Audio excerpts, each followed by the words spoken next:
ఏం ఆడపిల్ల తల్లిదండ్రులంటే అలుసా? కాళ్ళ కింద పడి ఉండాలా? ఏమి సార్ అది? ఆడబిడ్డ తల్లిదండ్రులు నిన్ను గమనించు, నిన్ను రాజులాగా నెత్తి మీద కూర్చోబెట్టుకోవాలి, వాళ్ళు నీ కాళ్ళు కడగాల. బైబిల్ చూడండి, ఇత్రో మోషేని పలకరించడానికి వచ్చినప్పుడు మోషేనే ఇత్రోకి ఎదురు వెళ్ళి మామకు నమస్కారం చేశాడట. ఎవరు? మామకి అల్లుడు నమస్కారం చేశాడట. ఇది బైబిల్ సంస్కృతి.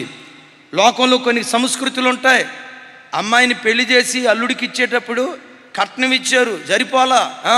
ఆ తర్వాత అంట కాళ్ళు గడిగి కన్యాదానం వచ్చాయి, ఆ తర్వాత నువ్వు అయిపోతావు దానం. నా మధ్య ఒక ఆయన అన్నాడు, అన్నా నన్ను పట్టుకొని ఏమందో తెలుసా? ఏమందరు తమ్ముడా అన్న, చెయ్యట్టు ఎత్తాడట. ఎత్తటంతో అందట ఆబో ఇట్లా అన్నాడు. ఆబో ఇక అంతటితో ఆబో. ఏమందో తెలుసా? 50 లక్షల రూపాయలు పెట్టి సంతలో గేదెని కొన్నట్టు కొన్నా నిన్ను అందంట. అడిగి ఫీజులు ఎగిరిపోయినాయి. మన ప్రాంతాల్లో భార్య అంటే బానిస. ఏమంటే జీతం ఎంత? ఆ లెక్కలు అవసరమా నీకో? ఏమన్నా దాచిపెడుతున్నారా లేదా? నీకు కావాల్సింది తెచ్చిపెడుతున్నాను లేదా?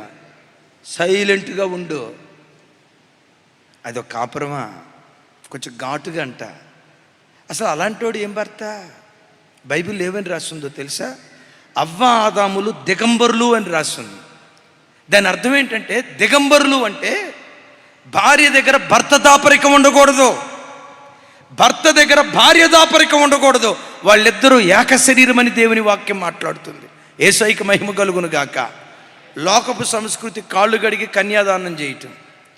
మామ, నీ తండ్రి వయస్సు, నీ తండ్రిని ఎంత గౌరవించావో ఆ మంచి భార్యనిచ్చిన అత్తామామలు కూడా నువ్వు అలా గౌరవించేటువంటి వాడిగా ఉండాలి. దేవుడు మేము దీవించుగాక.